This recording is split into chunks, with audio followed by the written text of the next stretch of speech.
नमस्कार विद्यार्थी मित्रांनो, चला तर कान्हा एज्युकेशनमध्ये आपल्या सर्वांचे स्वागत. अच्छा, ठीक है. तर आज आपण काही महत्त्वाच्या इम्पॉर्टंट क्वेश्चन्सवर डिस्कस करणार आहोत. चला सुरुवात करूया. त्याच्यामध्ये बघा, सगळ्यात पहिले आपण काही छोटे छोटे क्वेश्चन्स आहेत ते डिस्कस करू. म्हणजे याच्यामध्ये जवळपास 2 आणि 4 मार्क्स किंवा 6 मार्क्स असे रँडमली क्वेश्चन विचारले जाऊ शकतात. ओके, तर डिपेंड ऑन तुम्हाला क्वेश्चन जेवढ्या मार्क्सला विचारला त्याच्यावर त्याचा आन्सर डिपेंड असेल. क्लिअर कळालं? ओके, तर आपण दोन्ही पद्धतीने डिस्कस करूया. 2 मार्कचा क्वेश्चन असेल किंवा 4 मार्कचा, किंवा सेम क्वेश्चन 2 मार्कसाठी कसा लिहायचा किंवा सेम क्वेश्चन 4 मार्क्ससाठी कसा लिहायचा, हे सगळं आपण आता डिस्कशन करूया. ओके, चला आपण स्टार्टिंग करूया. सुरुवातीला 1 बाय 1 एक क्वेश्चन डिस्कस करूया. ओके, बघा त्याच्यामध्ये सगळ्यात पहिला बघा, स्टेट ओहम्स लॉ. बरोबर आहे, म्हणजे ओहम्स लॉ जो असेल मला त्याची स्टेटमेंट विचारली. क्लिअर आहे? आता बघा, हा क्वेश्चन तुम्हाला ऑलमोस्ट किती मार्क्सला विचारला जाऊ शकतो? 2 मार्क्ससाठी. क्लिअर आहे? आता इथे जर तुम्ही बघितलं तर हे बघा, हा दिसतो एक व्यक्ती कोण आहे? That is Ohm's. ओके, हा ओहम्स नावाचा व्यक्ती आहे. Okay, Georg Simon Ohm's. आणि यानं हा लॉ शोधून काढला होता. बरोबर आहे, आणि त्यानं लॉचा सर्च करताना त्यानं काय सांगितलं होतं किंवा त्याच्या म्हणण्यानुसार हा लॉ कसा असेल, की त्याचं म्हणणं काय होतं की सपोज एखादा कंडक्टर असेल. बरोबर, मी तुम्हाला जस्ट थोडं फक्त स्टेटमेंट समजून सांगतो जेणेकरून तुम्हाला ती लक्षात ठेवायला सोपी जाईल. बरोबर आहे, आता हा जो कंडक्टर, याच्यामधून मी समजा एखादा करंट फ्लो केला, किंवा मी असं म्हणू शकतो याला एखादी बॅटरी कनेक्ट केली. बरोबर आहे, आणि ही बॅटरी कनेक्ट केल्यानंतर त्याच्यामधून समजा मी असा प्लस आणि मायनस हा व्होल्टेज दिला, त्याच्यामधून सर काही ना काही करंट फ्लो होईल. बरोबर आहे ना? आता हा जो करंट ज्यावेळेस ह्याच्यामधून फ्लो होणार आहे, तर आता मी कसं म्हणणार बघा, लक्ष द्या. आता इथे जर बघितलं, समजा हा कंडक्टरचा एक पॉईंट आणि हा कंडक्टरचा काय एक पॉईंट. बरोबर, म्हणजे याच्या अक्रॉस मी काय केला? करंट व्होल्टेज दिला. बरोबर आहे ना? बरोबर आहे ना? समजा हा कंडक्टर आहे. बरोबर, आणि त्याच्या अक्रॉस मी काय दिला? असा व्होल्टेज दिला. बरोबर आहे ना? म्हणजे पॅरलल. क्लिअर? मग मी असं म्हणू शकतो की हा जो करंट ज्यावेळेस हा कंडक्टरमधून फ्लो होणार आहे, बरोबर ना, हा करंट ज्यावेळेस हा कंडक्टरमधून फ्लो होणार आहे, तो कोणावर डिपेंड असेल? या व्होल्टेजवर. म्हणजे समजा मी व्होल्टेज जास्त दिला तर करंट जास्त जाईल, व्होल्टेज कमी दिला तर करंट कमी फ्लो होईल. समजायला मी काय सांगायला लागलो बघा, समजा मी व्होल्टेज 10 व्होल्ट दिला आणि जेवढा एक्सपायर समजा माझा 2 अँपिअर करंट असेल, आणि व्होल्टेज मी 50 व्होल्ट दिला, 100% माझा करंट वाढणार आहे. बरोबर आहे, मग हा करंट माझा जो असेल तो कोणावर डिपेंड आहे? त्या व्होल्टेजवर डिपेंड आहे. बरोबर आहे ना? चला तर आता त्याला समजून घेण्याचा प्रयत्न करू. बघा, ओम्स लॉ काय सांगतो? Ohm's law, it states that Ohm's law states that current flowing through a conductor. मी आताच तुम्हाला म्हटलं होतं ना की कंडक्टरमधून, एखाद्या कंडक्टरमधून ज्यावेळेस करंट फ्लो होतो, is directly proportional to the voltage across that conductor. मी तुम्हाला म्हटलं ना आता की ह्या कंडक्टरच्या अक्रॉस जो काही व्होल्टेज असेल, त्या व्होल्टेजवर कोण डिपेंड आहे? माझा हा करंट डिपेंड असेल. बरोबर, म्हणजे व्होल्टेज वाढला तर करंट वाढला, व्होल्टेज कमी तर करंट कमी. बट खूप इम्पॉर्टंट आता एक पुढचं सेंटेन्स महत्त्वाचं आहे, जो की खूप महत्त्वाचा आहे, त्याशिवाय ओम्स लॉ कम्प्लीट होऊ शकत. बरोबर आहे, तो काय? But that temperature and other physical conditions remain constant. म्हणजे सरळ काय म्हणायचं त्याचं, की हे कधी होऊ शकतं? हे कधी होऊ शकतं? जर त्याच्या टेम्परेचर आणि फिजिकल कंडिशन ह्या कशा असल्या पाहिजे रे? कॉन्स्टंट असल्या पाहिजे. मग सर फिजिकल कंडिशन म्हणजे नेमकं काय? नाही कळालं. बरोबर आहे, सपोज मी म्हणू शकतो ना, स्ट्रेस असेल किंवा ट्रेन असेल. बरोबर आहे, हां, त्याला आपण आणखी काय म्हणू शकतो? टेम्परेचर असेल. ह्या ज्या फिजिकल कंडिशन आहे ह्या कशा असल्या पाहिजे रे? कॉन्स्टंट. तरच हा आपला लॉ काम करू शकतो किंवा ॲप्लिकेबल तिथं असेल. क्लिअर कळालं? मग जर ह्या ओम्स लॉचं तुम्हाला जर विथ फॉर्म्युला लिहायचं असेल तर कसं लिहिणार बघा, याला कसं लिहिणार तुम्ही आता? Current is directly proportional to the voltage. बरोबर, मी असं म्हणू शकतो, I is directly proportional to the V. लक्षात आलं? क्लिअर कळालं? ओके, ज्यावेळेस आपण कॉन्स्टंट वगैरे पकडून ज्यावेळेस डेरिव्हेशन आपण पुढे नेणार, त्यावेळेस तुम्हाला काय मिळणार? P is equal to I into R. हा तुमचा फायनल फॉर्म्युला तुमचा ओम्स लॉचा तयार होतो. बरोबर आहे, त्यानंतर तुम्ही जर बघितलं इथं अजून, तर ओम्स लॉला अजून तुम्ही कसं लिहू, म्हणजे ओम्स लॉच्या फॉर्म्युला तुम्ही अजून कसं लिहू शकता? आय जशाला तसा ठेवायचा, पी डिवाइड बाय काय करणार तुम्ही? आर असंही लिहू शकता. बरोबर आहे, किंवा असं लिहू शकता, किंवा तुम्ही आणखी कसं लिहू शकता? आर इज इक्वल टू काय करणार तुम्ही? व्ही बाय आय करणार. क्लिअर कळालं? ओके, असे रँडमली फॉर्म्युले तुमचे तयार होतात. क्लिअर कळालं? ओके, पण हे खूप इम्पॉर्टंट आहे स्टेटमेंट. इथं फक्त 2 मार्क तुम्हाला स्टेटमेंट विचारली, तेवढी लक्षात ठेवा. काय लिहिणार तुम्ही? Ohm's law state that current flowing through a conductor is directly proportional. बघा काय म्हटलं मी तुम्हाला? Is directly proportional to the voltage across that conductor. त्या कंडक्टरच्या अक्रॉस जेवढा व्होल्टेज असेल त्याच्या कसा असेल तो directly proportional. But temperature and physical conditions कसे असले पाहिजे? तुमच्या कॉन्स्टंट असल्या पाहिजे. क्लिअर कळालं? ओके, आता हा ओम्स लॉ तुम्हाला आणखी काही महत्त्वाच्या गोष्टी शिकायला मिळेल. बघा, हा फॉर्म्युला जो तुम्हाला दिला मी, आता जो फॉर्म्युला आपण लिहिला हा पण खूप इम्पॉर्टंट, लक्षात ठेवा.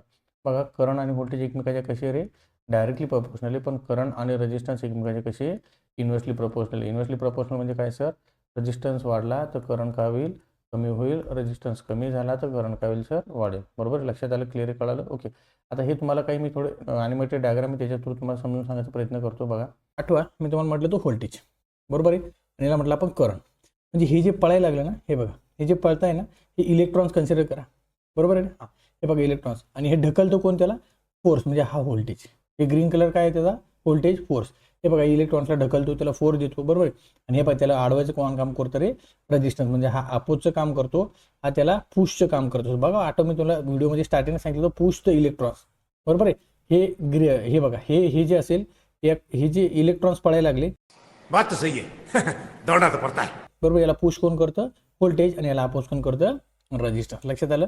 सिमिलरली बघा इथं रेड कलरचा व्होल्टेज याला इलेक्ट्रॉन्सला पुश करतो, बरोबर आहे.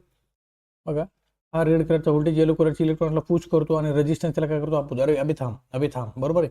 म्हणजे हा त्याला अपोज करतो, हा त्याला काय करतो, पुश करतो, बरोबर आहे. म्हणजे हा जो असेल आणि हा जो असेल, या आणि या तिघांची कन्सेप्ट तुम्हाला लक्षात आली असेल. बघा वरचं एक्झाम्पल सुद्धा बघा, बरोबर आहे. इथे सुद्धा काय, हा व्होल्टेज याला इलेक्ट्रॉन्सला ढकलतोय, रेजिस्टन्स त्याला अजून अपोज करतोय, बरोबर आहे. हां, इथे तुम्हाला आता ओहम्स लॉ जे असेल तुम्ही ऑलरेडी डिस्कस केलं. काय म्हणतो आपण त्याला, V = I × R, म्हणजे हा व्होल्टेज. R = काय असेल, मग हा करंट तिकडे येणार आपण, म्हणजे काय V/I, आणि I = काय असेल, V/R. लक्षात आलं. ओके चलो नेक्स्ट. आता पुढे तुम्हाला हळूहळू लक्षात येईल. बघा काय, बघा हा एक डायग्राम बघा. हे जे असेल फोर्स, म्हणजे इथं मी बॅटरी दिली, व्होल्टेज दिलं सप्लाय, बरोबर आहे ना. हां, आणि इथे जे असेल बल्ब असेल, मी तुम्हाला लोड मग समजा, बरोबर आहे की नाही. आता जर तुम्ही बघितलं, बघा ही इलेक्ट्रॉन्स कशी फ्लो होतात. हे एक इलेक्ट्रिक सर्किट आहे, ही इलेक्ट्रॉन्स कशी फ्लो होतात.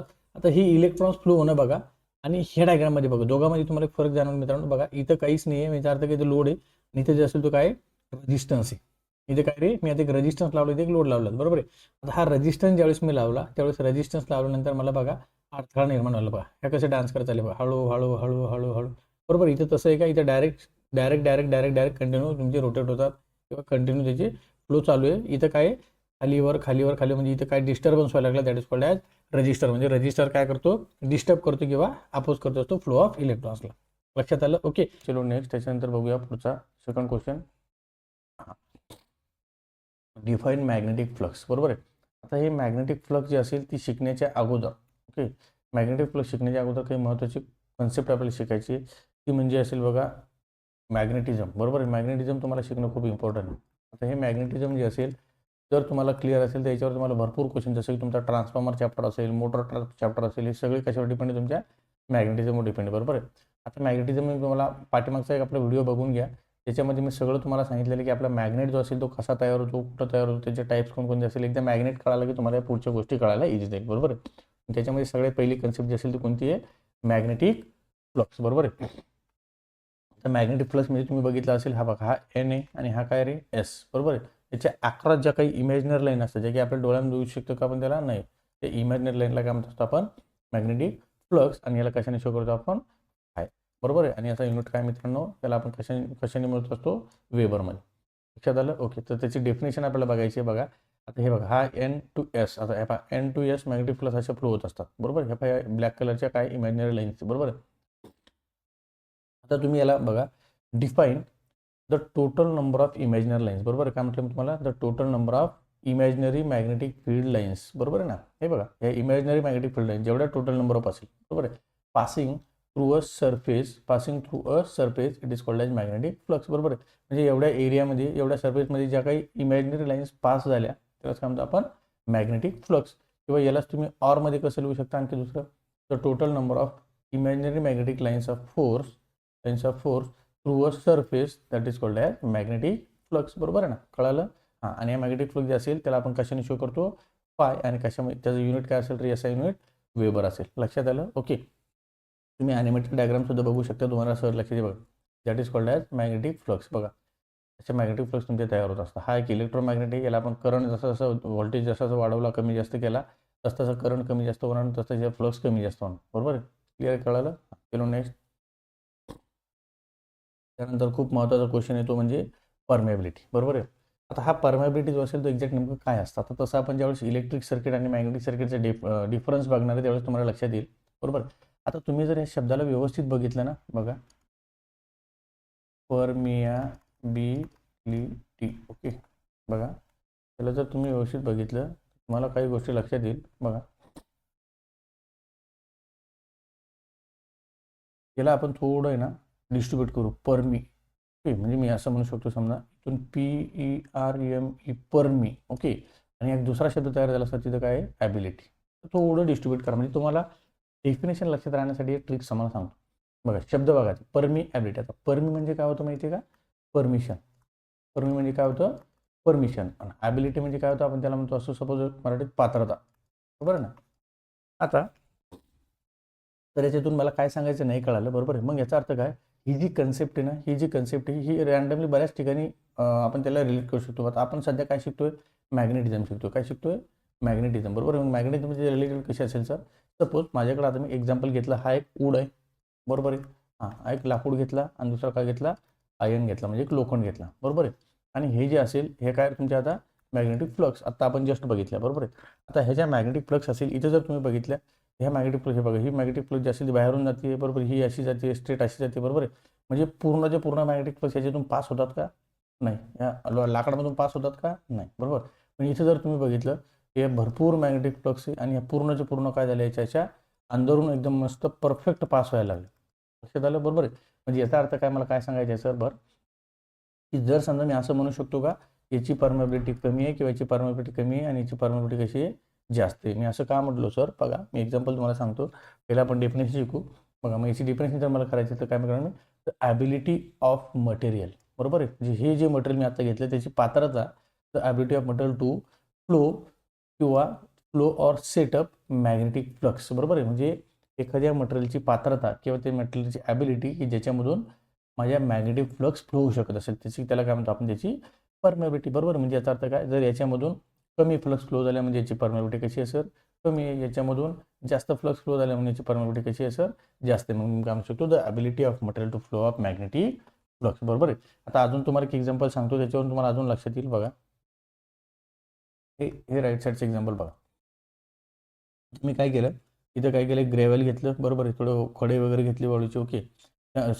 सॉरी इथं घेतली आपण सँड घेतली, बरोबर. काही ग्रॅव्हल घेतले, काही साल्ट घेतलं आणि काही क्ले घेतलं, बरोबर आहे. डिफरंट टाईपची मी मटेरियल इथं घेतलेली. मग आता काय झालं, इथं जर तुम्ही काय केलं, या मटेरियलमधून पाणी सोडलं, बरोबर आहे. आता या मटेरियलमध्ये पाणी सोडल्यानंतर बघा पाणी पास कसं होतं, बघा इथे किती 2 मिनिटात पाणी पास व्हायला लागलं, बरोबर आहे. वाळूमधून किती, सँडमधून किती होतं, 20 मिनिटात पाणी पास होते, बरोबर आहे. इथं 2 हवर लागतात आणि इथे किती लागतात, 2 डेज, बरोबर आहे. म्हणजे सगळ्यात जास्त फास्ट पास कुठं झालं, इथं. म्हणजे याची 100%ची परमेबिलिटी कशी आहे, जास्त आहे. याची परमेबिलिटी कमी आहे, याची परमेबिलिटी अजून कमी आहे, याची परमेबिलिटी खूप कमी आहे. लक्षात आलं, बरोबर आहे. म्हणजे याचा अर्थ काय, की त्याच्यामधून ते मटेरियल पास किती फास्ट होतं किंवा किती जास्त होतं, दॅट इज कॉल्ड त्याची परमेबिलिटी. आता हे एक रँडम एक्झाम्पल झाल्यानं आपण काय शिकतो, मॅग्नेटिझम म्हणजे काय, मॅग्नेटिक फ्लक्समध्ये जेवढे जास्तीत जास्त फ्लो होतील तेवढी त्याची परमेबिलिटी जास्त आहे सर, आणि मॅग्नेटिक फ्लक्समध्ये जेवढं कमीत कमी फ्लो होतील त्याची तेवढी परमेबिलिटी काय असेल, कमी असेल, बरोबर. लक्षात आलं. आता मी तुम्हाला मुद्दामून काय आपले जे टेक्निकल किंवा कोर एक्झाम्पल, म्हणजे तुम्ही एक्झाममध्ये हे लिहा, तर तुम्हाला एक्झाम्पल लिहायचे असेल तर तुम्ही काय लिहिणार, तिथे काय लिहिसाल रे, लो परमेबिलिटी, बरोबर आहे. लो परमेबिलिटीची एक्झाम्पल काय सर, हे असेल कॉपर असेल किंवा ॲल्युमिनियम असेल किंवा एअर किंवा व्हॅक्यूम, बरोबर आहे. ह्या कशाचं एक्झाम्पल आहे सर, हाय परमेबिलिटी, बरोबर. हाय परमेबिलिटी कोणत्या कशामध्ये असते, सिलिकॉन स्टीलमध्ये. सिलिकॉन स्टीलची परमेबिलिटी जास्त आहे, निकेल आयन कोऑलॉजीची परमेबिलिटी जास्त आहे आणि सॉफ्ट आयनची सुद्धा परमेबिलिटी कशी आहे, जास्त आहे. लक्षात आलं, ओके. चलो नेक्स्ट. हां, याला अजून जर तुम्हाला बघायचं असेल तर परमेबिलिटीचे अजून 2 टाईप्स आहेत, बरोबर. म्यूला आपण अजून लिहू शकतो μ0 किंवा μr, बरोबर आहे. आत्ताच आपण बघितलं बघा. आता एअर म्हणजे काय होतं रे, हवा. एअर म्हणजे काय होतं, हवा, व्हॅक्यूम, बरोबर आहे.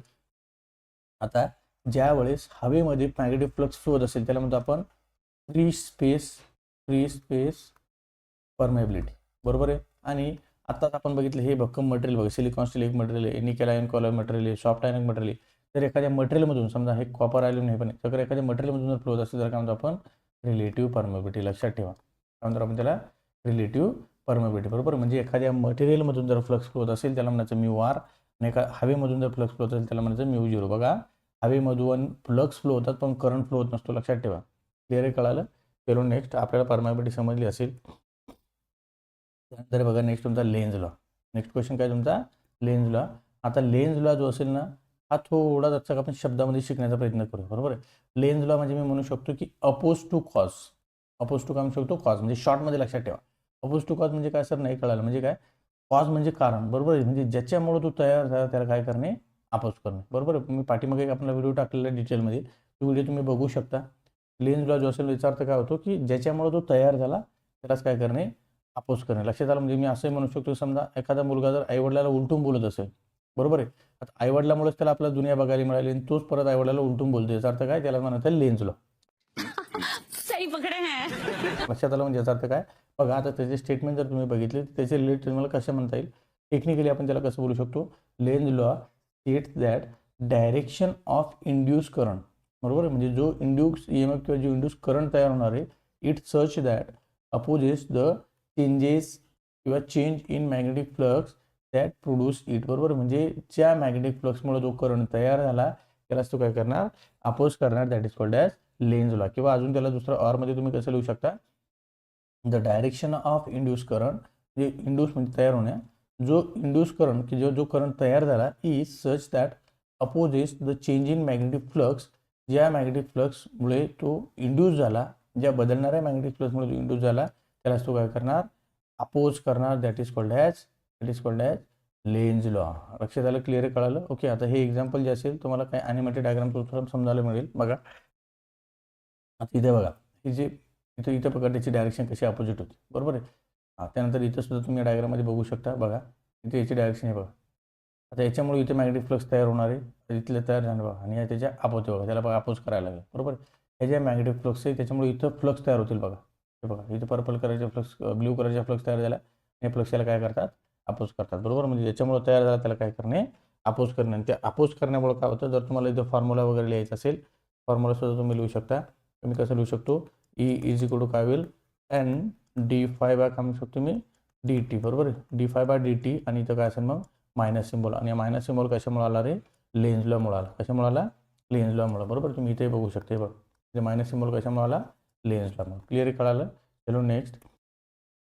आता खूप मजेशीर आणि इंटरेस्टिंग पार्ट आहे तो म्हणजे तुमचा ट्रान्सफॉर्मर. खूप मजेशीर आहे. ओके, याच्यामध्ये बरंच काही शिकण्यासारखं आहे. बघा, डिफाईन ट्रान्सफॉर्मरचे आपण काय लिहायचे रे, डेफिनेशन लिहायची. ओके, आणि त्याच्यानंतर काय करायचे, क्लासिफिकेशन. आता एक महत्त्वाची गोष्ट लक्षात ठेवा, जर तुम्हाला 2 मार्क्ससाठी क्वेश्चन विचारला, बरोबर आहे, तर तुम्ही फक्त एवढंच लिहू शकता, एक डेफिनेशन लिहा आणि रँडमली एखाद दोन त्याचे टाईप्स लिहा, बरोबर आहे.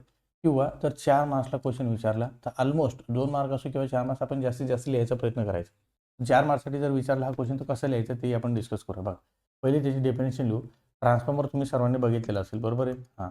त्याला आपण ग्रामीण भागामध्ये आपण DP वगैरे त्याला म्हणत असतो, बरोबर आहे. हा ट्रान्सफॉर्मर आहे. ट्रान्सफॉर्मरचं नेमकं काम काय असतं त्याच्यावरून त्याची डेफिनेशन तयार झाली, आपण त्याला समजून घेण्याचा प्रयत्न करू. बघा, transformer is an electrical static device, बरोबर आहे. म्हणजे याचा अर्थ काय, तर ट्रान्सफॉर्मरमध्ये कुठेही हालचाल होताना आम्हाला दिसत नाही, म्हणून त्याला मी काय म्हटलं, स्टॅटिक डिव्हाइस. तो कुठं पळतो का, किंवा त्याच्यामध्ये कुठं हालचाल होते, जसं मोटर वगैरे जे असेल ते आपल्याला फिरताना दिसते, तसं ट्रान्सफॉर्मर दिसतो का, नाही, म्हणून मी त्याला म्हटलं स्टॅटिक डिव्हाइस. तर transformer is an electrical static device that changes voltage level of AC supply. एक शब्द लक्षात ठेवा मित्रांनो, बरोबर आहे. काय म्हटलं मी, तो एक स्टॅटिक डिव्हाइस आहे, तो चेंजेस करतो कशामध्ये, व्होल्टेज लेवलमध्ये. पण कोणत्या सप्लायच्या रे, AC सप्लायचे, नॉट DC सप्लाय, बरोबर आहे. बट इम्पॉर्टंट कंडिशन जशी ओम्स लॉमध्ये बघितली होती आपण, तशी इथे पण काय, without changing it's frequency and power. हा शब्द खूप महत्त्वाचा आहे मित्रांनो. हा शब्दाशिवाय त्याची डेफिनेशन कंप्लीट होऊ शकत नाही, बरोबर आहे. काय म्हटलं मी, without changing frequency and power, लक्षात ठेवा, बरोबर आहे. म्हणजे त्याची पॉवर आणि फ्रिक्वेन्सी चेंज होणार नाही. म्हणजे समजा इथं प्रायमरी साईडला मी समजा व्होल्टेज हा घेतला V1, आणि सेकंडरी साईडला समजा मी व्होल्टेज घेतला V2, बरोबर आहे. हा चेंज होऊ शकतो, हाही चेंज होऊ शकतो, बरोबर आहे.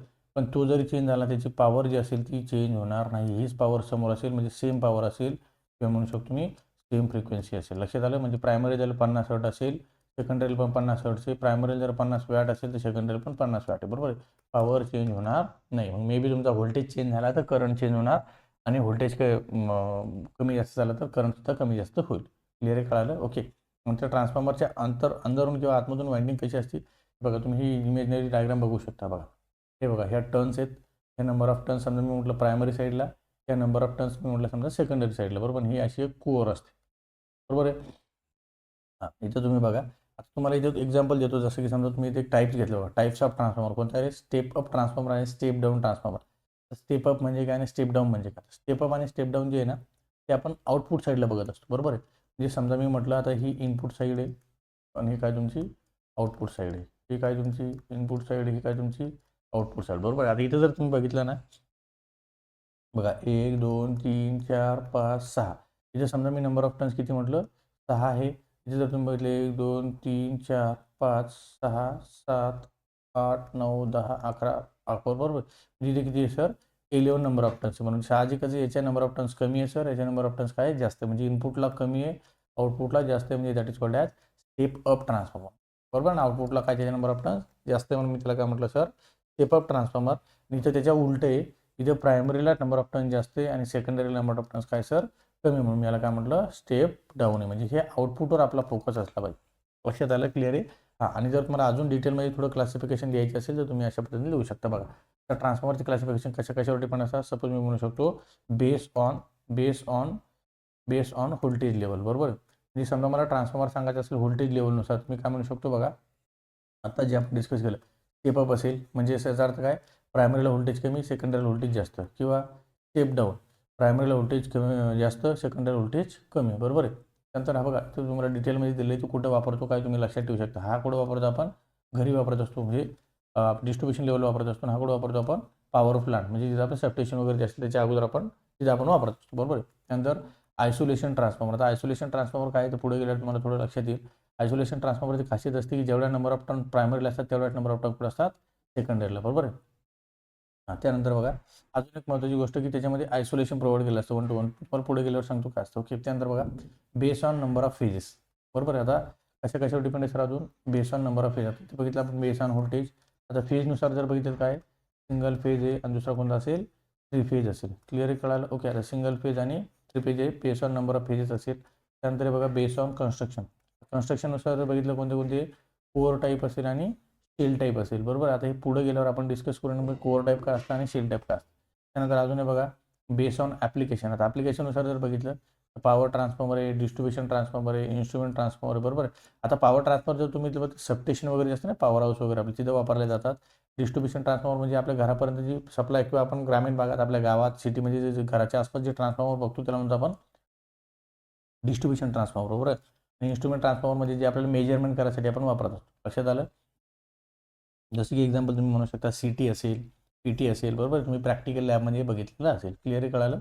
त्यानंतर बघा अदर जनरल जर तुम्ही बघितलं तर वाइंडिंग टाईप असेल आणि कूलिंग टाईप, म्हणजे कूलिंगवरून त्याचे काही टाईप्स टाईप असतात, बरोबर आहे. सेल्फ कूल असेल, फोर्स असेल, एअर कूल असेल, वॉटर कूल असेल, ड्राय टाईप असेल, किंवा वाइंडिंगहून जर तुम्ही बघितलं 2 वाइंडिंग असेल आणि ऑटो ट्रान्सफॉर्मर असेल, बरोबर. लक्षात आलं. चलो हां 4 मार्क्ससाठी विचारलं तर जनरली असं तुम्ही क्लासिफिकेशन त्याचं अजून एक्स्ट्रा लिहू शकता. ओके, त्यानंतर नेक्स्ट बघा हा क्वेश्चन तर खूप इम्पॉर्टंट आहे की बाबा ट्रान्सफॉर्मरमध्ये सर आताच आपण डेफिनेशन बघितली की तो व्होल्टेज लेवल चेंज करतो, पण कशाचे चेंज करतो सर AC सप्लायची. मग जर मी ट्रान्सफॉर्मर DC सप्लायला लावला तर काय होईल, बरोबर आहे. त्याला आपण समजून घेण्याचा प्रयत्न करू. बघा आता इथं काय त्याचं काय म्हणणं आहे की जर आपण ट्रान्सफॉर्मर DC सप्लायवर लावला तर काय होईल, किंवा तो ऑपरेट होऊ शकतो का, किंवा क्वेश्चन माझं कसं आहे why we can not operate a transformer on DC supply. म्हणजे ट्रान्सफॉर्मर आपण DC सप्लायवर का चालू शकत नाही. ट्रान्सफॉर्मर DC सप्लायवर न चालवण्याचं रिझन सांगतो मी. ट्रान्सफॉर्मर जो असेल तो बेसिकली वर्क करतो on changing magnetic flux. Okay, कशावर काम करतो तो चेंजिंग मॅग्नेटिक फ्लक्स. सर मग आम्हाला चेंजिंग मॅग्नेटिक फ्लक्स म्हणजे नाही कळाल्या, मग सांगा.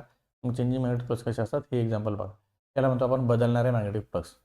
त्याला म्हणतो बघा चेंजिंग होतं ना, बदलतात ना. हां, आता सपोज एक्झाम्पल कन्सिडर करा ही प्रायमरी साईड नाही काय तुमची सेकंडरी साईड आहे, बरोबर. याच्यामध्ये कुठलं इलेक्ट्रिकल कनेक्शन आहे का नाही. या मॅग्नेटिक फ्लक्स याला काय होतात तरी लिंक होत असतात. हे बघा ना या प्रायमरीच्या पहिल्या कॉईलच्या मॅग्नेटिक फ्लक्स सेकंडरी लिंक होतात आणि त्याच्यामुळे सुद्धा EMF किंवा लॅम्प तयार होतो, बरोबर. लॅम्प ग्लो होतो, बरोबर आहे. आता इथे जर बघितलं तर अजून थोडं पुढं जाऊया म्हणजे तुम्हाला अजून लक्षात येईल. बघा त्यानंतर DC supply produce constant flux.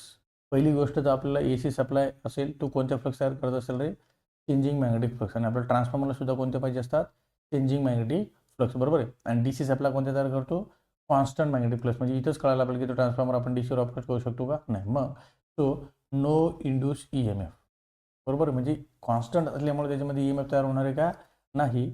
Is produce म्हणजे हा EMF no induce EMF produce करू शकत नाही. त्यानंतर द ट्रान्सफॉर्मर त्याच्यामुळं काय होतं की ट्रान्सफॉर्मर जे असेल तो काय होणार आहे ओव्हरहीट होणार आणि ओव्हरहीट झाल्यामुळे तो काय होणार डॅमेज होणार. जसं तुम्ही राईट साईडला बघू शकता. हे बघा गेला तुमचा ट्रान्सफॉर्मर डॅमेज झाला.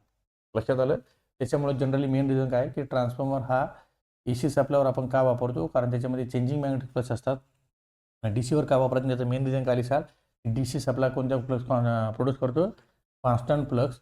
त्याच्यामुळे EMF इंड्यूस होत नाही आणि EMF इंड्यूस नाही झाला त्याच्यामुळे ट्रान्सफॉर्मर ओव्हरहीट होतो आणि ओव्हरहीट झाल्यामुळे तो काय होतो, डॅमेज होतो. क्लिअर मित्रांनो, कळालं. चलो नेक्स्ट. त्यानंतर हे बघा right for application of transformer. आता ॲप्लिकेशन ऑफ ट्रान्सफॉर्मर हा क्वेश्चन तो खूप इझी आहे, म्हणजे तुम्ही त्याच्या कितीही ॲप्लिकेशन लिहू शकता. बरोबर आहे. आता इथं जर तुम्ही बघितलं ना, तुम्हाला मुद्दामून मी राईट साईडला काही डायग्राम दिला. बघा ट्रान्सफॉर्मर कसा असते. पॉवर ट्रान्सफॉर्मर असा दिसतो, डिस्ट्रीब्युशन असा दिसत असतो. बरोबर. इन्स्ट्रुमेंट ट्रान्सफॉर्मर असा असतो, CT असेल किंवा PT असेल. त्यानंतर आयसोलेशन ट्रान्सफॉर्मर असा असतो. बरोबर आहे. आम्ही तुम्हाला म्हटलं ना 1 वाइंडिंग ट्रान्सफॉर्मर, यामध्ये आपण ऑटो असा असतो बघा, तुम्ही लॅबमध्ये बघितलेला असेल. त्यानंतर बघा हा असतो हा फेराइट कोर ट्रान्सफॉर्मर असेल, जे तुम्ही बऱ्याच छोट्या छोट्या डिव्हाइसेसमध्ये बघितलं असेल. बरोबर आहे. त्यानंतर जसं मोबाईल चार्जर वगैरे असेल बऱ्याच ठिकाणी. त्यानंतर हा फर्नस ट्रान्सफॉर्मर असेल. हे डिफरंट ट्रान्सफॉर्मर कसे दिसतात त्यामध्ये आपण पल्स ट्रान्सफॉर्मर, मी तुम्हाला मुद्दामून काही डायग्राम दिले. आता हा असेल बघा तुमचा सिंगल फेज ट्रान्सफॉर्मर. बऱ्याच ग्रामीण भागामध्ये शेती वस्त्या ज्या खेडे वस्ते जे असतात तिथं सिंगल घरं वगैरे असतील, त्या घरांसाठी सेपरेटली ट्रान्सफॉर्मर दिले जातात. बरोबर. त्यामध्ये आपण सिंगल फेज ट्रान्सफॉर्मर. हा असेल तुमचा 3 फेज ट्रान्सफॉर्मर. हा पण असेल तुमचा पॉवर ट्रान्सफॉर्मर. लक्षात आलं. बघा त्याचे ॲप्लिकेशन तुम्ही कितीही लिहू शकता. बरोबर आहे. बघा समजा तुमचा पॉवर ट्रान्सफॉर्मर असेल तर स्टेप अप व्होल्टेज करण्यासाठी वापरतो. डिस्ट्रीब्युशन ट्रान्सफॉर्मर तर स्टेप डाऊनसाठी वापरतो. मोबाईलचं चार्जर असेल, अडॅप्टर असेल. त्यानंतर तुमची घरातली TV असेल, रेडिओ, इन्व्हर्टर असेल. बघा किती ॲप्लिकेशन तुम्ही लिहू शकता. अजून तुमचा कम्प्युटर असेल, रेडिओ असेल किंवा सेल फोन असेल, याच्या सगळ्या याच्यामध्ये काय वापरला जातो, तुमचा ट्रान्सफॉर्मर वापरला जातो. Okay. Next, define the turns ratio of transformer. बरोबर आहे. आता ट्रान्सफॉर्मरचा टर्न्स रेशो लिहिताना एक महत्त्वाची गोष्ट लक्षात ठेवा, तुम्हाला टर्न्स रेशो लिहायचा म्हणजे याचा अर्थ काय, तुम्हाला नंबर ऑफ टर्न जे असेल ते माहीत पाहिजे. बरोबर. आता इथे तुम्हाला डायग्राम दोन दिल्या, मी म्हटलं प्रायमरी साईड, याला म्हटलं आपण सेकंडरी साईड, याला म्हटलं आपण प्रायमरी साईड, याला म्हटलं आपण सेकंडरी साईड. बरोबर. आणि ही तुमची काय असेल, कोअर असेल. क्लिअर आहे. हे काय तुमचे काय असेल रे, कोअर असेल. बरोबर आहे. आता इथे जर तुम्ही बघितलं 1 2 3 4 5 म्हणजे प्रायमरीला किती सर नंबर ऑफ टर्न्स 5. बरोबर आहे. इथे किती 1 2 3 4 5 6 7 8 9. इथे किती आहे रे 9. प्रायमरी नंबर ऑफ टर्न्स किती आहे 5 आणि सेकंडरी नंबर ऑफ टर्न्स किती आहे 9. म्हणजे साहजिक आहे सर प्रायमरीचा नंबर ऑफ टर्न जे असेल ते सेकंडरी नंबर ऑफ टर्नपेक्षा कशा आहे, कमी आहे. इथे जर बघितलं तर याच्या उलटं असेल. बरोबर आहे. म्हणजे एक्झॅक्ट आपण याच्या उलटा रेशो पकडू. मी इथे समजा मी म्हटलं 9 आणि इथे किती म्हटलं रे 5. बरोबर. म्हणजे ऑलवेज 100% काय हा असा रेशो असेल. क्लिअर कळालं. म्हणजे याचा अर्थ काय, फर्स्ट फिगरमध्ये जर तुम्ही बघितलं तर सेकंडरीला नंबर ऑफ टर्न्स कसे आहे माझ्या जास्त आहे. आणि इथे जर तुम्ही बघितलं तर खाली जर बघितलं तुम्ही तर इथं माझे प्रायमरी नंबर ऑफ टर्न्स कसे आहे जास्त आहे. म्हणजे आउटपुटला जास्त आहे म्हणून मी याला काय म्हटलं सर स्टेप अप ट्रान्सफॉर्मर, आणि इथं आउटपुटला कमी म्हणून याला काय म्हटलं मी तुम्हाला स्टेप डाऊन ट्रान्सफॉर्मर. बरोबर आहे. आता इथं जर तुम्ही बघितलं ना, याच्यावर मला काय शिकायचं आहे बरोबर आहे. याला म्हणतो असं आपण टर्न्स रेशो, याला म्हणतो आपण टर्न्स. हे जे नंबर ऑफ टर्न्स वेळे असतात ना वायरचे कंडक्टर, त्याला म्हणतो आपण टर्न्स. बरोबर आहे. मग इथं मी म्हणू शकतो की हे जे असेल NS म्हणजे काय रे, number of turns on secondary side. कुठे रे, secondary side to the ratio of number of turns on primary side. काय म्हणू शकतो तुम्ही, प्रायमरी साईड म्हणजे काय, ज्या नंबर ऑफ टर्न्स सेकंडरी साईडला असेल आणि ह्या असेल number of turns on primary side. आणि याच्यापासूनच त्याची एक डेफिनेशन तयार झाली मित्रांनो, ती तुम्हाला लिहायला खूप सोपी राहील. बरोबर. मी याला कसं लिहायचं, turns ratio of transformer is the ratio of number of turns in secondary coil.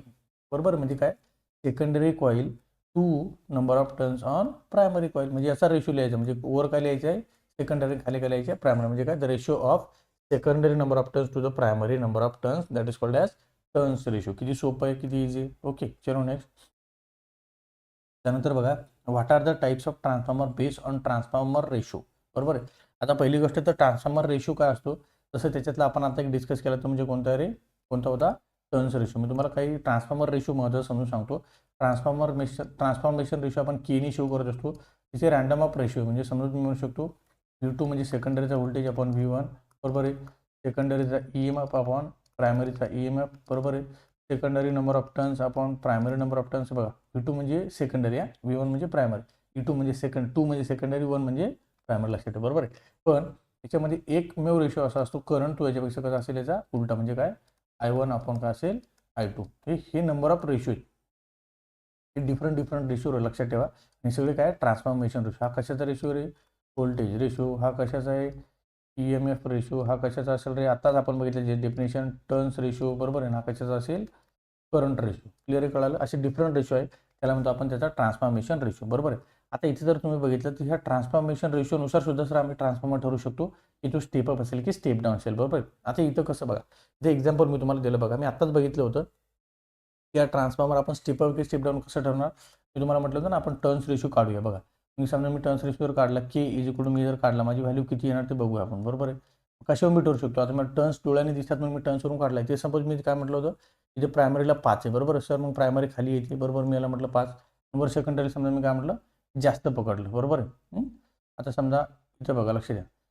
आता समजा मी म्हटलं इथे 10 टर्न्स आले, आपण 9 म्हटलं होतं, इथे कधी आलं, समजा माझ्या 10 टर्न्स आले. क्लिअर आहे, कळालं. ओके, हे बघा, ही बघा कोणती साईड आहे, प्रायमरी साईड. आणि इथे कोणती असेल रे, सेकंडरी साईड. आत्ताच म्हटलं होतं ना आपण, आठवा पाठीमागची डेफिनेशन बघा, टर्न्स रेशो, बरोबर आहे.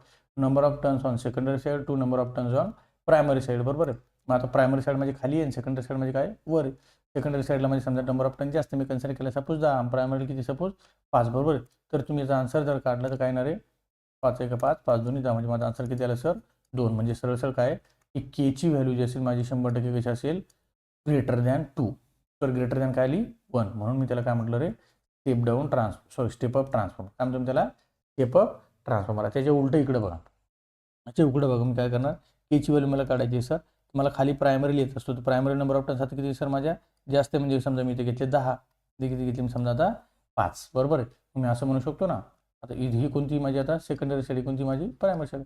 5 1 5, 5 2 10, म्हणजे 1/2, म्हणजे माझं आन्सर किती आलं, 0.5. म्हणजे 100% सर माझा आन्सर किती आलं रे, 1 पेक्षा कमी. म्हणून मी त्याला काय म्हटलं, स्टेप डाऊन ट्रान्सफॉर्मर. म्हणून मी त्याला काय म्हटलं, स्टेप डाऊन ट्रान्सफॉर्मर. लक्षात आलं, that is called as step up transformer, that is called as step down transformer. आता मी तुम्हाला म्हटलं होतं आठवा आयसोलेशन ट्रान्सफॉर्मर. मी काय म्हटलं तुम्हाला, आयसोलेशन ट्रान्सफॉर्मर. मी आयसोलेशन ट्रान्सफॉर्मरबद्दल तुम्हाला थोडा अगोदर बोललो होतो. याचा अर्थ काय होतो की सर, आता मी आता सांगितलं की दोन्ही साईडला माझे नंबर ऑफ टर्न्स कसे असतात, सेम. समजा मी म्हटलं माझ्या या साईडला 50 टर्न्स आहेत, या साईडला पण माझ्या काय 50 टर्न्स आहे. मग मी म्हणू शकतो सेकंडरी साईडला पण 50 आहे सर, प्रायमरी साईडला पण 50 आहे सर. त्याचा आन्सर जर मी काढला, आन्सर मला काय सर 1. म्हणजे काय, K is equal to 1, that is called as isolation transformer. म्हणजे के वरून मी ठरवू शकतो, जर 1 पेक्षा जास्त असेल तर स्टेप डाऊन ट्रान्सफॉर्मर, 1 पेक्षा जर कमी असेल सर तर step up transformer, step up transformer याला म्हणतो आपण स्टेप डाऊन ट्रान्सफॉर्मर. आणि एक्झॅक्ट 1 असेल त्याला काय म्हणतो सर आपण, आयसोलेशन ट्रान्सफॉर्मर. लक्षात ठेवा, खूप इम्पॉर्टंट आहे. याच्यावर तुम्हाला न्यूमेरिकल पण विचारल्या जाऊ शकतात आणि ते खूप इझी आहेत. क्लिअर आहे. म्हणजे 1 पेक्षा व्हॅल्यू जास्त असेल तर स्टेप अप, 1 पेक्षा व्हॅल्यू कमी असेल तर स्टेप डाऊन, आणि एक्झॅक्ट 1 असेल तर व्हॅल्यू काय असेल तुमची, that is called as isolation transformer, बरोबर आहे. आता ट्रान्सफॉर्मेशन रेशो मी तुम्हाला जस्ट फक्त लिहून दाखवली, बघा तुम्ही भरपूर लिहू शकता. मी तुम्हाला म्हटलं आता इथं हा जसं मध्ये इथं लिहून दिला VS/VP. VS म्हणजे काय, सेकंडरी आपण प्रायमरी. तसं मी लिहू शकतो NS/NP, बरोबर. इथे लिहू शकतो EMF काय, ES/EP. तसं इथं काय लिहिणार तुम्ही, IP/IS, बरोबर. हे असे नंबर ऑफ ट्रान्सफॉर्मेशन रेशो. जसं मी समजा फक्त 1 लिहून दाखवला तर त्याचा 1 2 3 4 कोणत्या फॉर्ममध्ये तुम्ही लिहू शकता.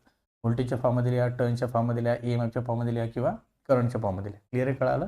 चलो, अपेक्षा करतो तुम्हाला हा आन्सर कळाला असेल. नेक्स्ट, त्यानंतर बघा तुमचा नेक्स्ट क्वेश्चन जो असेल, आता ऑलवेज हा क्वेश्चन तुम्हाला लक्षात आला असेल की 100% तुम्हाला हा 2 मार्काचा विचारला जाऊ शकत नाही, 4 किंवा किती मार्कला विचारला जाऊ शकतो, 6 मार्क्स, कारण हा लेंदी क्वेश्चन. आता हा क्वेश्चन असा इम्पॉर्टंट मित्रांनो, जर तुम्हाला हा क्वेश्चन कळाला ना तर तुम्हाला पूर्ण मॅग्नेटिझम किंवा पूर्ण हा चॅप्टरच कव्हर होऊन जाणार, बरोबर आहे. कारण त्याच्यात आहेच काय, फक्त एक इलेक्ट्रिक सर्किट आणि दुसरं कोणतं आहे, मॅग्नेटिक सर्किट. तर हा डिफरन्स आपण समजून घेण्याचा प्रयत्न करू. बघा, आता इलेक्ट्रिक सर्किटमध्ये कोण आहे रे, करंट आहे. तसं मॅग्नेटिक सर्किटमध्ये कोण आहे, मॅग्नेटिक फ्लक्स, बरोबर आहे. हा जसं इकडं EMF आहे, बरोबर आहे. वाटलं तुम्ही डेफिनेशन लिहायची असेल तर एक नोटबुक आणि पेन घेऊन बसा, तुम्हाला डेफिनेशन लिहून घ्यायची असेल तुम्ही लिहून घेऊ शकता. ओके, आता हे थोडं इथं लेंदी झालं असतं म्हणून तुम्हाला शॉर्टमध्ये तुम्हाला ओरली डेफिनेशन सांगतो. आता करंटची डेफिनेशन काय लिहू शकतो मी, the flow of electrons it is called as current. जसं मॅग्नेटिक फ्लक्स आपण बघितलं तर imaginary lines around a magnetic किंवा magnet, that is called as magnetic flux. आता तुम्हाला जस्ट आपण मॅग्नेटिक फ्लक्सची डेफिनेशन बघितलेली आहे, बरोबर. त्यानंतर बघा EMF, बरोबर. EMFची जर डेफिनेशन बघायची असेल तर काय लिहू शकतो तुम्ही, the force which is किंवा the force which is responsible to the flow of electron, किंवा काय म्हणू शकता तुम्ही त्याला करंट, बरोबर आहे. म्हणजे करंटला फ्लो करण्यासाठी जो फोर्स रिस्पॉन्सिबल असतो that is called as EMF. आणि याला कसं लिहू शकता, the force the force which is responsible to the flow of magnetic flux. बरोबर आहे, म्हणजे मॅग्नेटिक फ्लक्सला फ्लो करण्यासाठी जो फोर्स रिस्पॉन्सिबल असतो त्याला काय म्हणतो आपण बरोबर. याला कशाने शो करतो आपण एफने शो करतो, याला सुद्धा कशाने शो करतो आपण एफने शो करतो. बरोबर आहे. आता याचा तुम्हाला फॉर्म्युला सुद्धा मी तुम्हाला सांगितला होता पाठीमागं, अगोदरचं लेक्चर बघून येतं. तुम्हाला आता तरी सांगतो एफ फोर्सचा फॉर्म्युला काय होतो एन इंटू काय होतं आय. एन म्हणजे होतं नंबर ऑफ टर्न्स आणि आय म्हणजे होतं करंट. बरोबर आहे. आणि याचा युनिट जर तुम्हाला बघायचं असेल मित्रांनो काय होतो टर्न आणि याला काय म्हणतो आपण अँपियर. बरोबर आहे. आणि हा फॉर्म्युला जर पूर्ण जर तयार करायचा असेल तर याला शॉर्ट ट्रिक्स मी तुम्हाला सांगितली होती. M M F is equal to काय होतं एन इंटू आय आणि याचं युनिट काय असेल टी टर्न अँपियर. बरोबर. याला म्हणायचं मामा मला फक्त नीता पाहिजे. बरोबर. याला काय म्हणायचं मामा मला फक्त नीता पाहिजे. ही एकदम शॉर्ट ट्रिक्स आहे मित्रांनो, लक्षात ठेवा. ओके. त्यानंतर बघा रेजिस्टन्स. बरोबर आहे. रेजिस्टन्सचं काम काय रे रेजिस्टन्सचं काम काय oppose to flow of current किंवा oppose to flow of electrons that is called as resistance. तसं इकडे कोण आहे सर रिलक्टन्स. आता याला कशाने शो करतो सर आपण आरने. तसं याला कशाने शो करतो सर आपण यसने. बरोबर. मग याला रिलक्टन्सला काय म्हणणार नाही oppose to flow of magnetic flux, oppose to flow of current किंवा oppose to flow of electrons. तसं इकडे काय म्हणायचं oppose to flow of magnetic flux, म्हणजे मॅग्नेटिक फ्लक्सला जो अपोज करतो सर त्याला म्हणतो आपण रिलक्टन्स. सर याचा फॉर्म्युला मला लिहून घ्या रो इंटू एल अपॉन ए. तसं याचा फॉर्म्युला पण तुम्ही लिहू शकता एस इज इक्वल काय म्हणणार तुम्ही एल अपॉन म्यू ए. याला आपण काय म्हणणार तुम्ही म्यू ए. आता म्यू म्हणजे सांगायची गरज आहे तुम्हाला, म्यू म्हणजे होतो पारमॅरिटी. बरोबर आहे. आता मी आताच बघितलं तर फ्लक्स जे असेल युनिट ऑफ इथं फ्लक्स नाही सॉरी युनिट ऑफ काय असेल रे करंट. युनिट ऑफ काय असेल करंट. युनिट ऑफ करंट काय तुमचा अँपियर. आपण करंट कशामध्ये मोजतो अँपियरमध्ये. जसं युनिट ऑफ फ्लक्स काय तुमच्या वेबरमध्ये. हे हा एक पॉईंट वाटलं बघा, पॉईंट किती तयार केली मी. जर तुम्हाला हा क्वेश्चन 4 मार्कला आणि 6 मार्कला जर तुम्हाला भरपूर पॉईंट तयार झाले, हा एक दुसरा पॉईंट आहे, हा तिसरा पॉईंट आहे, आता हा चौथा पॉईंट आहे. बरोबर आहे. युनिट ऑफ करंट काय तुमचा करंट आपण कशामध्ये मोजतो रे अँपियरमध्ये, आपण फ्लक्स कशामध्ये मोजतो रे वेबरमध्ये. ओके. त्यानंतर EMF आता बघितलं आपण है ना. हा EMF कशामध्ये मोजतो आपण व्होल्टमध्ये, आणि MMF जो असेल तो आपण व्होल्टमध्ये नाही मोजत, कशामध्ये मोजतो टर्न अँपियरमध्ये. कशामध्ये मोजतो आपण टर्न अँपियरमध्ये. ओके. त्यानंतर बघा हा झाला 5वा पॉईंट. त्यानंतर बघा 6वा पॉईंट युनिट ऑफ रेजिस्टन्स. कशामध्ये मोजतो आपण रेजिस्टन्स ओहममध्ये. बरोबर आहे. आता तसा युनिट ऑफ रिलक्टन्स जो असेल तो कशामध्ये मोजतो ते मी तुम्हाला मुद्दामून जो फॉर्म्युला दिला नाही. ओके. तुम्हाला मी आता तो कसा काढायचा ते तुम्हाला मी सांगतो. ओके. हां आता तो कसा काढायचा बघा, जसा ओहम्स लॉ जो असतो बघा, ओहम्स लॉ तुम्हाला माहिती आहे, ओहम्स लॉ माहिती आहे. Okay. V is equal to काय होतं रे आय इंटू आर. ओके. आता व्ही इज नथिंग बट त्याला मी असं म्हणू शकतो EMF इज इक्वल टू काय म्हणू शकतो मी आय इंटू आर. तसा हा झाला ओहम्स लॉ तुमचा इलेक्ट्रिक सर्किटचा. बरोबर आहे. तसा मॅग्नेटिक सर्किटचा पण ओहम्स लॉ असतो. त्या ओहम्स लॉ म्हणू शकतो तुम्ही. जसं तुमचा EMF आहे तसं इकडे काय म्हणणार तुम्ही MMF. बरोबर आहे. जसा तुमचा करंट आहे तसं इकडे काय तुमचा मॅग्नेटिक फ्लक्स. बरोबर आहे. तसं तुमचं इकडे रेजिस्टन्स आहे तसं इकडे काय असणार तुमचा रिलक्टन्स. बरोबर आहे. मग मी रिलक्टन्सचा जर फॉर्म्युला काढला एस इज इक्वल टू काय म्हणणार मी बघा हा फाय याला डिवाइड लाईन म्हणजे काय MMF आपण काय रे फाय. बरोबर आहे.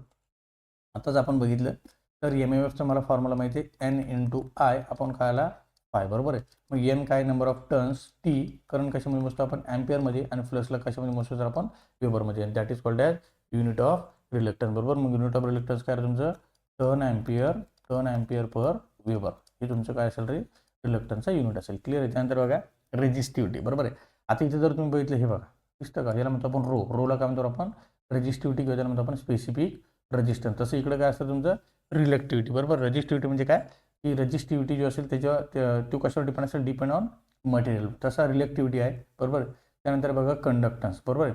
आता जसं तुमचा रेजिस्टन्स आहे ना बघा, हा झाला तुमचा 6 नंबरचा पॉईंट, हा झाला तुमचा 7 नंबरचा. कंडक्टन्सचं काम काय असतं माहिती आहे का. जसं रेजिस्टन्सचं काम काय oppose to flow of electron, तसं कंडक्टन्सचं काम काय support to flow of electron, म्हणजे हा इलेक्ट्रॉनला फ्लो होण्यासाठी सपोर्ट करत असतो. सेम लाईक दॅट परमियनचं काम पण तसं. परमियनचं काम काय support to flow of magnetic flux. जसं हा इकडे काय करतो फक्त करंटला फ्लो सपोर्ट करतो, हा फ्लक्सला सपोर्ट करतो. कंडक्टिव्हिटी जशी असेल जसं कंडक्टिव्हिटी म्हणजे काय इथंच बघा तुम्हाला परमिबिलिटी आता आपण बघितली म्यू. बरोबर. परमिबिलिटी म्हणजे काय म्हणते ability of material to flow of magnetic flux. तसं काय ability of material to flow of electrons किंवा करंट. सिम्पली लक्षात आलं. बघा तुम्हाला इथल्या इथे जवळपास 8 पॉईंट तयार झालेत. क्लिअर आहे. त्यानंतर बघा पुढं अजून 8 ते 9 पॉईंट इथं तयार झाले. बरोबर. त्यानंतर बघा नेक्स्ट अजून दिले आपण, मी तुम्हाला आताच म्हटलं तर बघा ओहम्सला. बरोबर. जसं इकडं ओहम्सला होतं तसं पण काय असेल मी इकडं MMF इज इक्वल काय होतं तर MMF नाही बरोबर.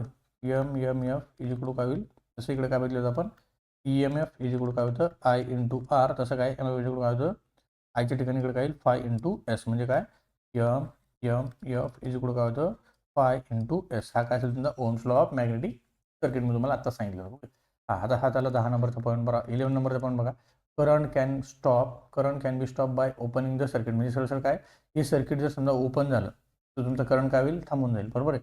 पण तसं फ्लक्स होणार आहे का, नाही. म्हणजे याचा अर्थ काय सर, तुम्हाला माहिती आहे हवा, एअर, बरोबर ना. एअरमधून मॅग्नेटिक फ्लक्स फ्लो होतात पण करंट फ्लो होणार नाही. लक्षात ठेवा. ओके, त्यानंतर 12 नंबरचं पॉईंट बघा, requires conducting material like copper. म्हणजे याला काही करंट फ्लो करण्यासाठी काही ना काही मटेरियल लागतं, जसं कॉपर वगैरे असेल. तसं याचं नाही आहे. मॅग्नेटिक फ्लक्स असेल त्या फ्लो होण्यासाठी बघा मटेरियल लाईक आयर्न असेल किंवा स्टील असेल, बरोबर आहे. हे डिफरंट मटेरियल, हे डिफरंट मटेरियल. लक्षात ठेवा. याच्यासाठी काय लागलं असेल तुम्हाला, कॉपर लागला. इथं काय असेल, आयर्न असेल किंवा स्टील असेल. ओके, अजून तुम्ही इथं एअरसुद्धा म्हणू शकता. एअरमधून पण फ्लक्स फ्लो होतात पण त्याची परमिटिव्हिटी कमी असते. त्यानंतर तुम्हाला डिटेलमध्ये कळेल. ओके, त्यानंतर बघा काय असेल तुमचा 13 नंबरचा पॉईंट बघा, leakage current is usually negligible. बरोबर आहे. म्हणजे समजा तुमचा लिकेज करंट असेल तो निग्लिजिबल किंवा त्याच्याकडे एवढं लक्ष दिलं जात नाही. बरोबर आहे. पण leakage flux is common and significant. Leakage flux या कॉमन आहे, म्हणजे 100% लिकेज फ्लक्स. अर्थ काय होतं माहिती आहे का, समजा मी 10 फ्लक्स तयार केल्या आणि त्यातल्या 9 फ्लक्स मी यूज केल्या आणि एक फ्लक्स माझी यूज झालीच नाही. बरोबर, याला म्हणतो आपण लिकेज फ्लक्स. बरोबर आहे. पण ही खूप महत्त्वाचं, याच्यावर जास्त विचार केला जातो कारण याच्यामुळे काय लॉसेस तयार होत असतात. बरोबर आहे. आता बघा हे इलेक्ट्रिक सर्किटचं एक्झाम्पल आहे, हे मॅग्नेटिक सर्किटचं एक्झाम्पल आहे. हे इलेक्ट्रिक सर्किट असेल, हे मॅग्नेटिक सर्किट असेल. मुद्दाम तुम्हाला डायग्रामसुद्धा काढून दिलेल्या आहे. ओके, हा तुम्ही 4 मार्कला क्वेश्चन उद्या, 6 मार्कला उद्या, 10 मार्क किती मार्कला आला तरी तुम्ही याला सहज लिहू शकता. ओके, त्यानंतर बघा नेक्स्ट, कम्पेअर कोअर टाईप आणि सेल टाईप. आपण ट्रान्सफॉर्मरची जे असेल तर कन्स्ट्रक्शनवरून आपण काही टाईप्स बघितल्या होत्या. त्यातली सगळ्यात पहिली होती सर कोअर टाईप आणि दुसरं काय असेल, सेल टाईप. बरोबर आहे. आता इथे जर कोअर असेल आणि इथं काय सेल, याच्यामध्ये डबल एल आहे ना, म्हणजे याचा अर्थ काय, एक शॉर्ट ट्रिक लक्षात ठेवायची. इथं एक सिंगल खिडकी असेल याला म्हणायचं आणि याला म्हणायचं डबल खिडकी. बरोबर आहे. म्हणजे याचा अर्थ काय बघा, इथे जर तुम्ही बघितलं बघा, एक सिंगल खिडकी आहे. बरोबर, एकच बॉक्स आहे ना, म्हणजे किती आहे, 2 आहे. म्हणजे काय, हा एक बॉक्स असेल आणि हा एक बॉक्स असेल, म्हणजे याला म्हणायचं सेल टाईप. त्याच्यामध्ये 2 खिडकी आहे त्याला म्हणायचं सेल टाईप, त्याच्यामध्ये एक खिडकी त्याला म्हणायचं कोअर टाईप. बरोबर. आता याच्या आपण डिफरन्स थोडा बघूया. हा सुद्धा क्वेश्चन तुम्हाला 4 किंवा 6 मार्कला विचारला जाऊ शकतो. बघा आता इथं काय बघा, याला एक लक्षात ठेवा, याला म्हणायचं एक लिंब, याला म्हणायचं दुसरी लिंब.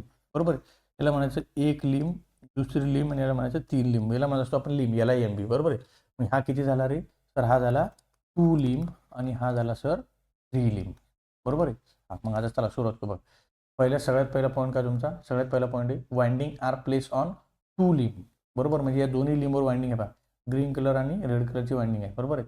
आता ग्रीन कलर आणि रेड कलर म्हणजे काय सर, ग्रीन कलरची असते एलव्ही वाइंडिंग असते, लो व्होल्टेज वाइंडिंग, आणि लाल कलरची असेल एचव्ही वाइंडिंग, म्हणजे हाय व्होल्टेज वाइंडिंग. बरोबर आहे. आता इथे जर तुम्ही बघितलं वाइंडिंग आर प्लेस ऑन 2 लिंब आणि इथे जर तुम्ही बघितलं तर इथं काय winding are place on central limb. म्हणजे काय, सगळ्याचे सगळे दोन्ही वाइंडिंग कुठे बसवले, फक्त एकाच सेंट्रल लिंबवर बसवले. इथं हे पहिल्या लिंबवर पण आहे, दुसऱ्या म्हणजे दोन्ही लिंबवर वाइंडिंग बसवलेले आहे. दुसरा पॉईंट काय, यूज मोअर कॉपर. बरोबर आहे. याच्यामध्ये जास्तीत जास्त काय वापरलं जातं, कॉपर. बरोबर आहे. आणि याच्यामध्ये यूज लेस कॉपर. मी असं का तयार झालं ते तुम्हाला मी आता पुढे गेल्यावर सांगतो. बघा इथे जर तुम्ही बघितलं बघा, हिरव्या कलरची पण आहे, लाल कलरची पण आहे. हिरव्या कलरची पण लाल कलर, इथे जवळपास किती आहे, 2 हिरव्या कलरचे, 2 ग्रीन कलर आणि 2 लाल कलरचे, म्हणजे 100% जास्तीत जास्त वाइंडिंग लागली. म्हणून मी काय म्हटलं, मोअर कॉपर वापरला. इथं काय फक्त एकच लाल कलर आणि एकच ग्रीन कलर, म्हणजे इथं कसं वापरला, कॉपर लेस वापरला. सिंपल आहे, समजून घ्यायला पण इझी आहे. ओके, त्यानंतर बघा कूलिंग इज बेटर. समजा मला हा ट्रान्सफॉर्मर थंड करायचा असेल किंवा थंड ठेवायचा असेल तर ती कूलिंग जी असेल ती बेटर आहे. याचे थोडं कॉम्प्लिकेटेड आहे किंवा कम्पेरेटिव्हली थोडी लेस आहे. बरोबर आहे.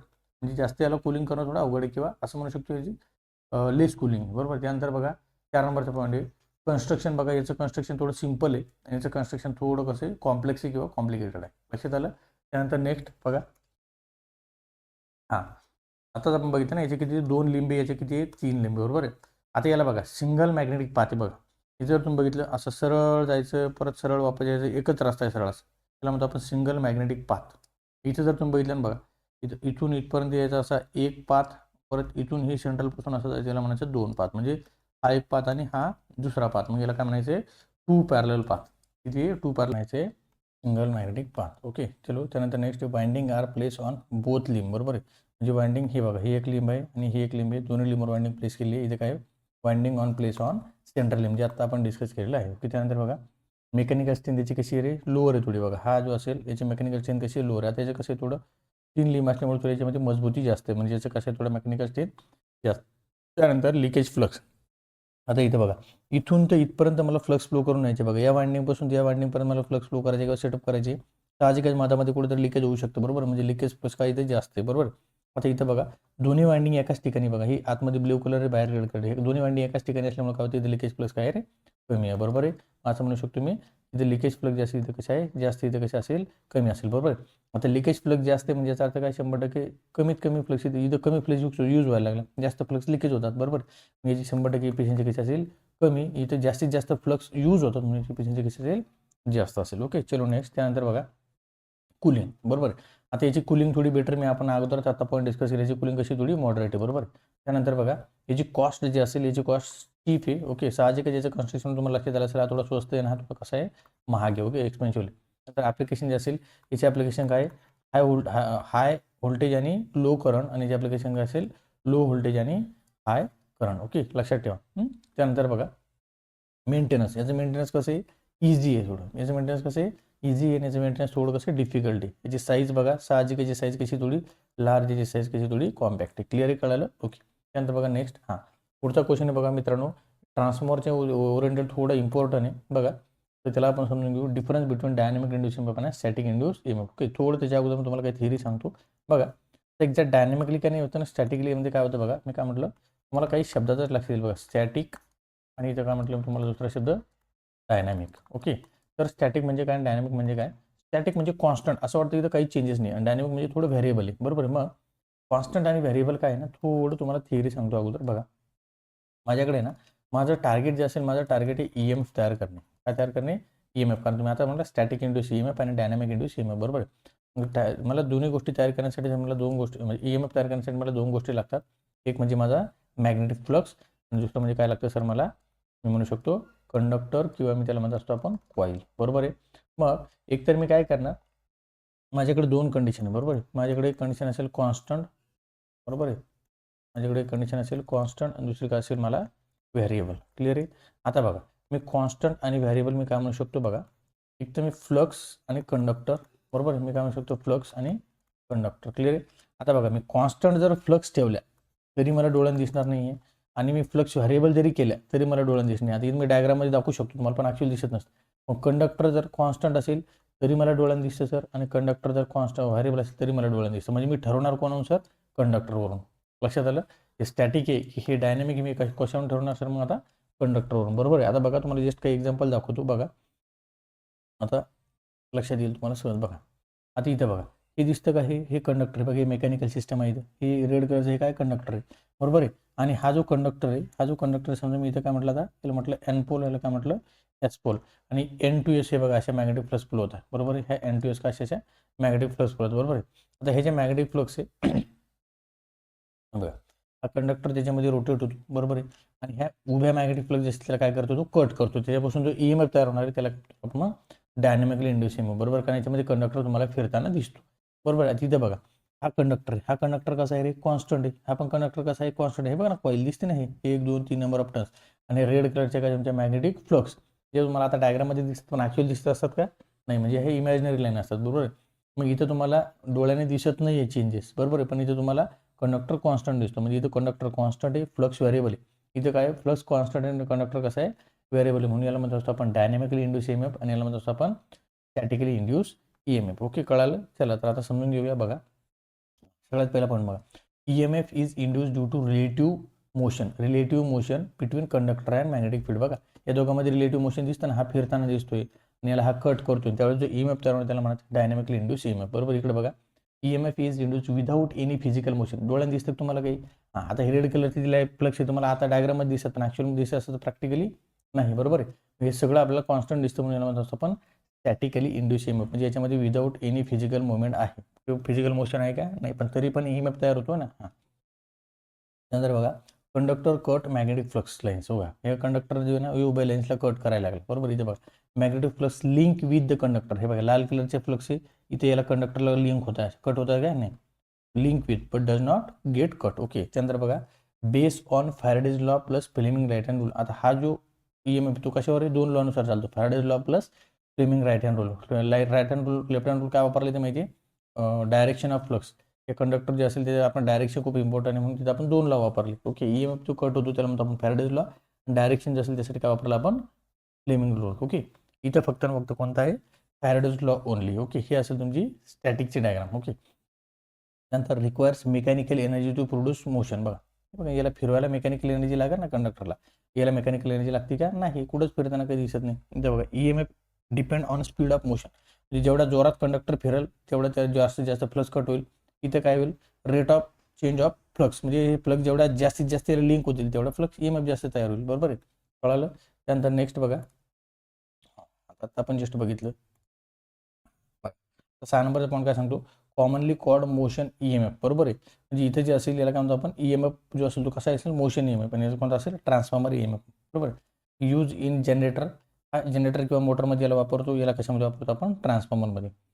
फ्लक्स इज युजली कॉन्स्टंट, याच्यामध्ये फ्लक्स कसे आहे रे कॉन्स्टंट आहे, याच्यामध्ये फ्लक्स कसे आहे व्हॅरिएबल आहे. बरोबर आहे, बघा इथं फ्लक्स व्हॅरिएबल, इथं कसं आहे कॉन्स्टंट आहे, पण इथं कंडक्टर चेंजेस आहे. बघा कंडक्टर कसं आहे रे मूज आहे, बघा दिसतो कंडक्टर फिरताना. इथं कसं आहे फ्लक्स चेंजेस आहे, पण कंडक्टर कसं आहे स्टेशनरी आहे. बघा कंडक्टर कसं आहे स्टेशनरी. त्यानंतर एक्झाम्पल काय, conductor moving in a magnetic field, magnetic field म्हणजे कंडक्टर मूव्ह होतो, आणि changing current in a coil. बरोबर आहे. त्यानंतर 2 types, rotational and translation EMF म्हणतो आपण, याला म्हणतो आपण सेल्फ इंड्यूस EMF किंवा म्युच्युअल इंड्यूस EMF. आता तुम्हाला जर सेल्फ इंड्यूस EMF आणि म्युच्युअल इंड्यूस EMF जर समजून घ्यायचं असेल तुम्हाला, त्यासाठी बघा ही असेल सेल्फची डायग्राम आणि ही असती म्युच्युअलची डायग्राम. बरोबर आहे, तुम्ही पाठीमागचे व्हिडिओ बघून घ्या, त्याच्यात तुम्हाला सहज लक्षात येऊन जाईल. क्लिअर आहे त्याला. त्याच्यानंतर नेक्स्ट बघा, अपेक्षा करतो मित्रांनो तुम्हाला हे जे टॉपिक असेल किंवा हे जे पॉईंट असेल एकदम व्यवस्थित कळालेले असेल. जर तुम्हाला कदाचित जर काही डाऊट असेल किंवा जर काही इश्यू आला किंवा काही प्रॉब्लेम आला, एखादी गोष्ट नाही समजली, तर मला 100% तुम्ही मेसेज किंवा कमेंट करू शकता. ओके, तर चला भेटूया लवकरच पुढच्या व्हिडिओमध्ये. ठीक आहे, थँक्यू. क्या बात है सर, क्या बात है सर, क्या बात है, ये बात है.